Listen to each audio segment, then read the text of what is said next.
नमस्कार, मैं राकेश चौधरी। बुरा जो देखन में चला, बुरा ना मिलिया कोई, जो दिल खोजा अपना, मुझसे बुरा ना कोई। जी हाँ, रेवाड़ी पहुंची नायब सरकार में स्वास्थ्य मंत्री और केंद्रीय राज्य मंत्री राव इंद्रजीत की बेटी आरती राव ने कबीर दास के दोहे के जरिए विरोधियों पर जमकर निशाना साधा। उन्होंने कहा कि राव इंद्रजीत सिंह केवल दक्षिण हरियाणा के ही नहीं, बल्कि प्रदेश के बड़े नेता हैं। राव इंद्रजीत सिंह का कद इतना बड़ा है कि उन्हें किसी के वजूद की जरूरत नहीं है, लेकिन राव इंद्रजीत सिंह की जरूरत उन्हें जरूर है।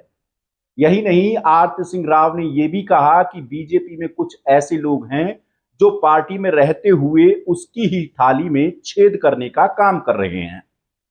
आरती राव ने कहा कि कुछ नेता केवल सुर्खियों में बने रहने के लिए इस तरह की बयानबाजी करते हैं, जबकि वो खुद और उनके पिता बीजेपी के सच्चे सिपाही हैं। कबीर के दोहे तो सबने पढ़े होंगे स्कूल में, मैंने भी एक पढ़ा था। और मैं बस इतना बोलूंगी कि एक दोहा मैं आप सभी को रिसाइट करना चाहूंगी कि बुरा जब देखन मैं गया, बुरा ना मिला कोई, जो खुद को दिल में खोजा, तो मुझसे बुरा ना कोई। लगता नहीं है कि इससे नुकसान भारतीय जनता पार्टी को होगा? जी देखो, मैं सीधी बात बताती हूँ। आज के दिन मैं भारतीय जनता पार्टी की एक सिपाही हूँ जी, और मैं एक छोटी सी सिपाही हूँ। आज के दिन आपने ये प्रश्न किया तो मैं ये जरूर बोलूंगी कि हमारे दक्षिण हरियाणा के ही नहीं, हमारे पूरे हरियाणा के बहुत बड़े नेता हैं राव इंद्रजीत सिंह जी। इसमें किसी के दिल में कोई दोष, कोई शुबा नहीं है इस बात की। अब राव साहब के वजूद को इनकी जरूरत नहीं है, मगर शायद इनके वजूद को राव साहब की जरूरत है। कि आरती राव ने ये टिप्पणी पिछले कुछ दिनों से अहीरवाल के अंदर चल रही बयानबाजी को लेकर की।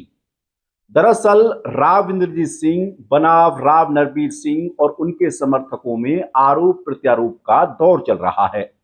राव नरबीर ने एक कार्यक्रम में कहा था कि मेरा समर्थन नहीं होता तो राव इंद्रजीत सिंह शायद गुरुग्राम से लोकसभा चुनाव नहीं जीत पाते। दूसरी ओर पूर्व मंत्री अभय सिंह यादव ने भी राव इंद्रजीत की कार्यप्रणाली पर सवाल उठाए थे। राव इंद्रजीत सिंह ने बिना नाम लिए राव नरबीर सिंह को जवाब देते हुए कहा था कि भ्रष्टाचार के आरोप में जेल जाने वालों को दूसरों की ईमानदारी पर बोलने का हक नहीं है।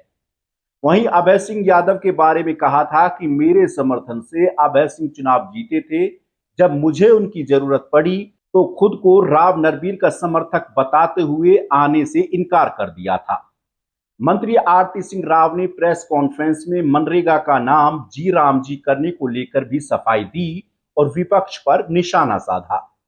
उन्होंने मनरेगा की पुरानी व्यवस्था पर सवाल उठाते हुए कहा कि उसमें बिचौलियों और ठेकेदारों की भूमिका के कारण भ्रष्टाचार था और वास्तविक लाभार्थियों को सहायता नहीं मिल पाती थी। लेकिन नई योजना पारदर्शी है, भ्रष्टाचार मुक्त ग्रामीण रोजगार की गारंटी देती है और विकसित भारत के निर्माण में महत्वपूर्ण भूमिका निभाएगी।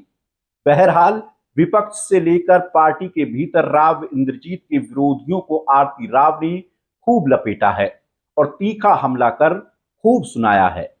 ऐसे में आप इस खबर को लेकर के क्या सोचते हैं, हमें कमेंट में बताएं और हमारे चैनल को सब्सक्राइब करें। नमस्कार।